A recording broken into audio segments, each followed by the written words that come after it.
ሰላም እንዴት ናችሁ?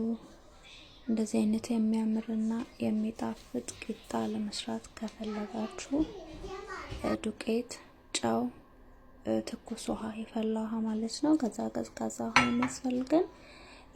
ዱቄታችሁን 2 ቦታ አርጉት። ካዘጋጃችሁ በኋላ በአንድ በኩል ትኩስ ውሃ፣ በአንድ በኩል ደግሞ ቀዝቃዛ ውሃ ጨምሩበት። ምክንያቱም ትኩሱን እንዳያቃጥላችሁ በሆነ ነገር መጀመሪያ አማስሉት።